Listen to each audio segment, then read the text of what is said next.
Mosaic FM. تبع الموجة. Bienvenue Nicanor, bonjour. Merci.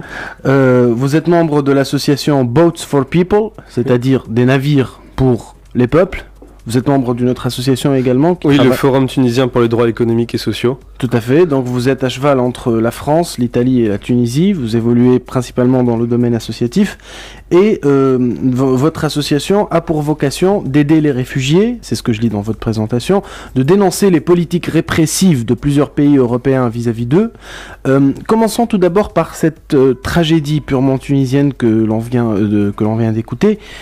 Quel est le regard de votre association sur ces événements ? Pouvez-vous nous donner un petit aperçu de la situation telle que vous la voyez ?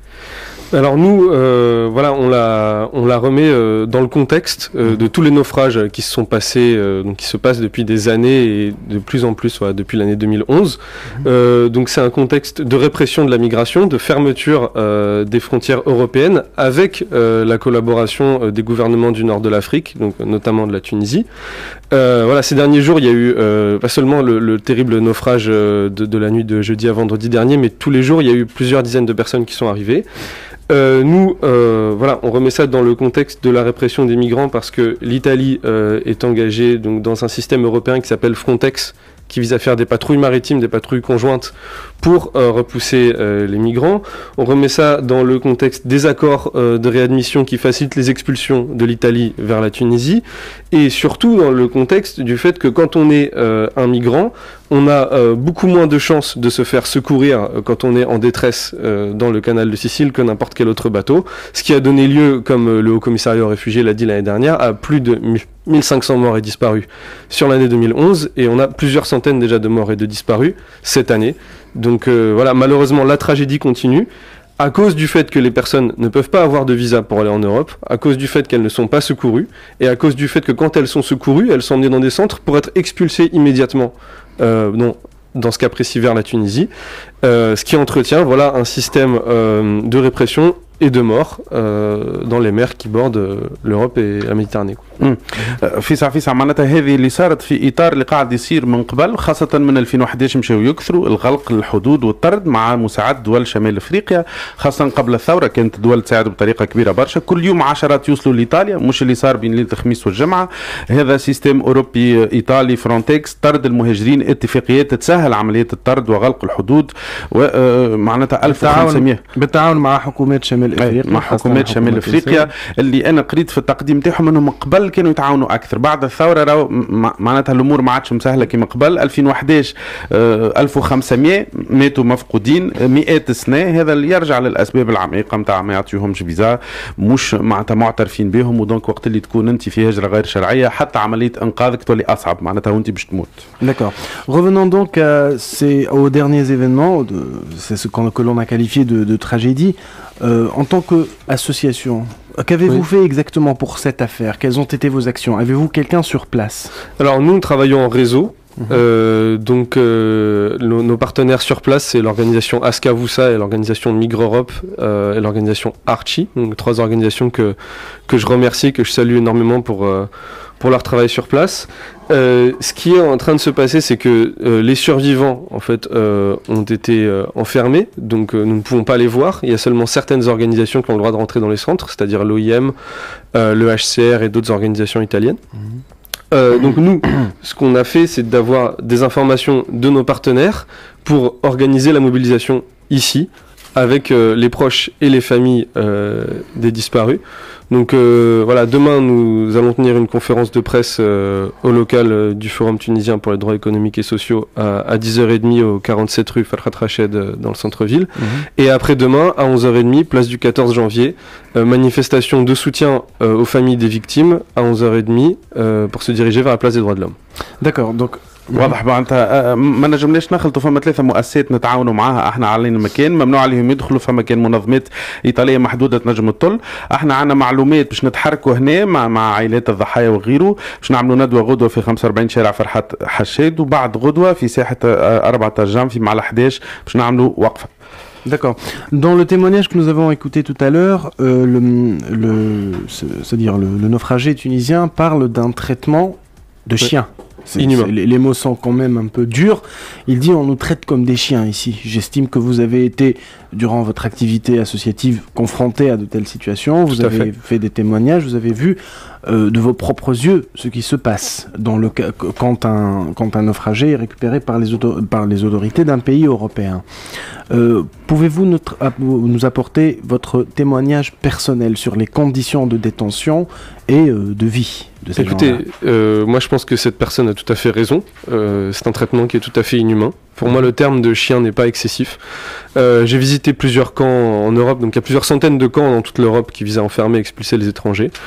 Ce qui se passe quand une personne est secourue aux alentours de Lampedusa, la personne est emmenée dans un centre d'accueil. Donc simplement pour tenter d'identifier par nationalité et puis de recevoir les premiers secours. Ensuite, très rapidement, les personnes sont évacuées vers la Sicile et elles sont à nouveau enfermées, donc dans des centres où les conditions sont très mauvaises. Les gens qui passent par là s'en plaignent perpétuellement. Ce sont des centres qui visent à expulser les gens. Les gens n'ont pas, par exemple, lorsqu'il s'agit des Tunisiens, il n'y a pas de prise en compte de la situation humanitaire, il n'y a pas de prise en compte, moins de prise en compte des demandes d'asile. On part du principe qu'ils ne sont pas demandeurs d'asile, donc il y a moins d'assistance et il y a un traitement, différencié pour les Tunisiens en ce qui concerne Lampedusa et la Sicile, qui vise à accélérer les expulsions. Il n'y a certainement aucune clémence envers ces gens-là. Donc pour moi, les termes ne sont pas excessifs. واضح. السيد هذا قال عنده الحق. معامله وقت قال عاملونا معامله الكلاب. السيد اللي كنا نسمعوا في التيموناج نتاعو صحيح ما فيهاش مبالغه. زرت في لامبادوزا كيفاش يتعاملوا معاهم، معناتها كيفاش ملي يعملوا لهم الاسعافات من بعد يسكروا عليهم، بعد يهزوهم في ظروف صعيبه باش يطردوهم، وكيبدا التونسي عنده اقل حظوظ انه يقعد.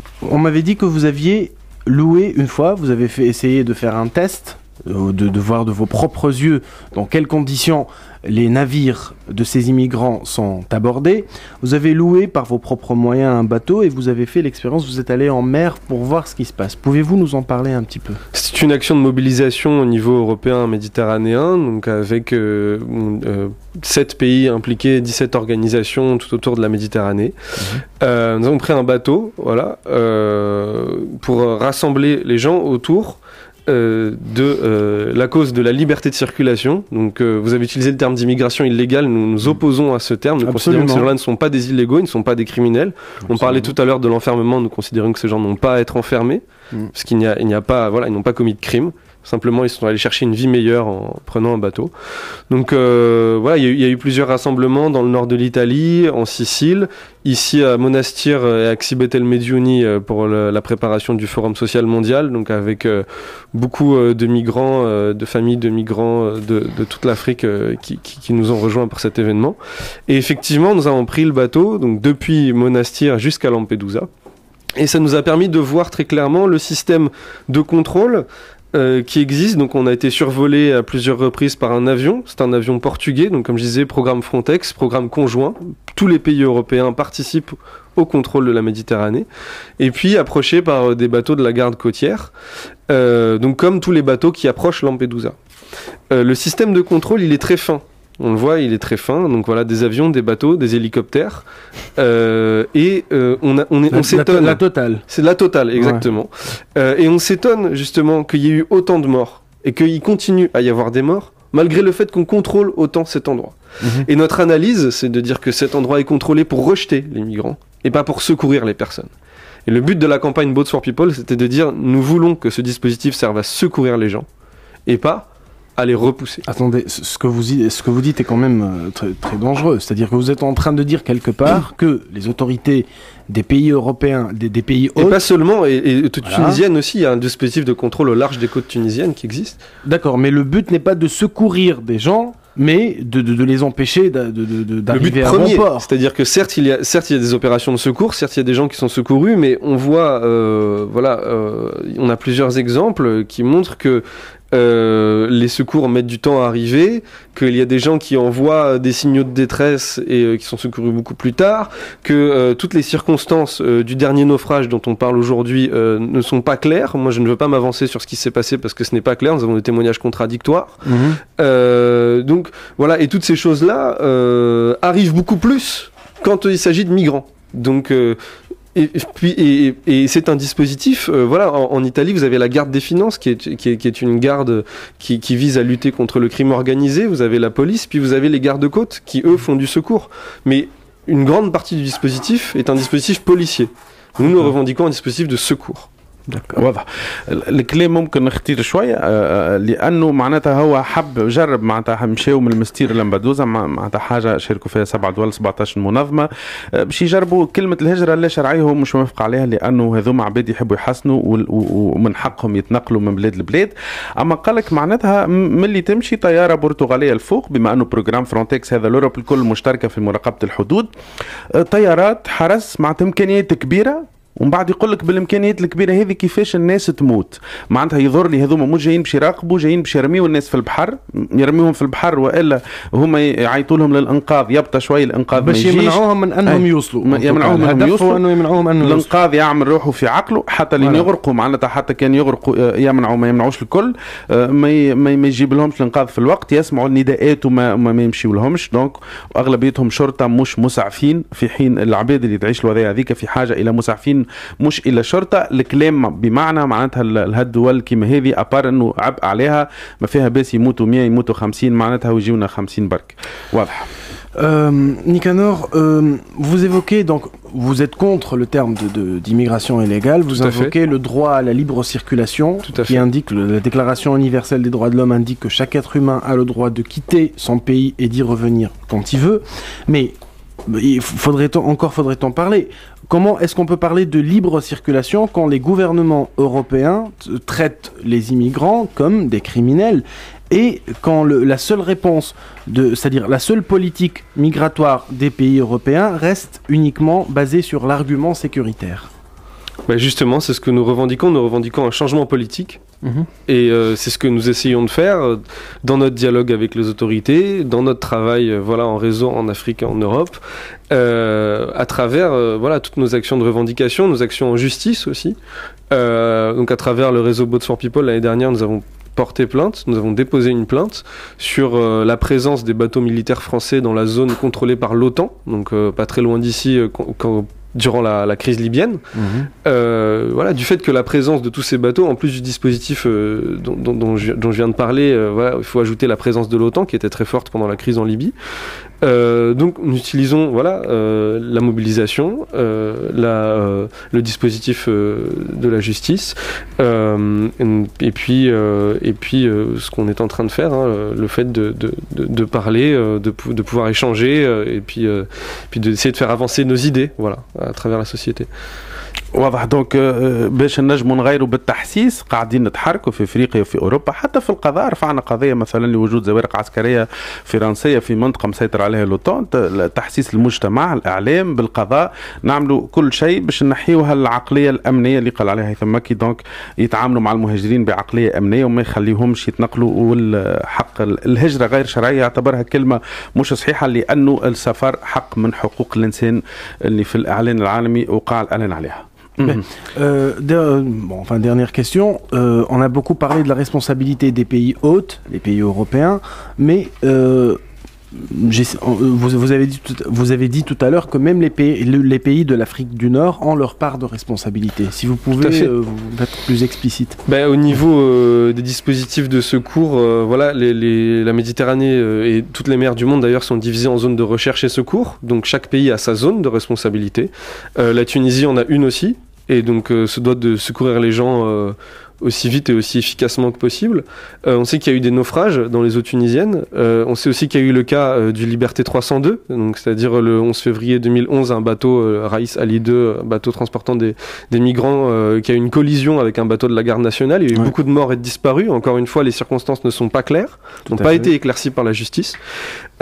Donc il y a les accords qui se multiplient tant avec l'Union européenne qu'avec la France, l'Italie, des pays particulier avec la Tunisie, donc pour faciliter les expulsions, pour aussi construire des camps d'enfermement en Tunisie, et puis tout le traitement des étrangers qui viennent en Tunisie. Il ne faut pas oublier qu'il y a encore le camp de Choucha, les étrangers qui se trouvent en Tunisie, autant de personnes qui prennent des bateaux tous les jours pour aller en Europe, pas seulement les Tunisiens, et par rapport auxquels il n'y a voilà, qu'un traitement de chien, comme il a été dit tout à l'heure. Que ce soit en Tunisie ou en Europe, c'est des responsabilités qui sont à prendre par les gouvernements des deux côtés de la Méditerranée. Et c'est une question, pour nous, d'égalité des droits. D'accord. واضح دونك الكلام واضح انه ابار انه الاتفاقيات اللي صايره باش يرجعوهم فيسا وغيره معناتها ايضا من المفروض انه في البلاصه في الفضاء معناتها تابع تونس لازم يكون الاسعاف بطريقه اسرع.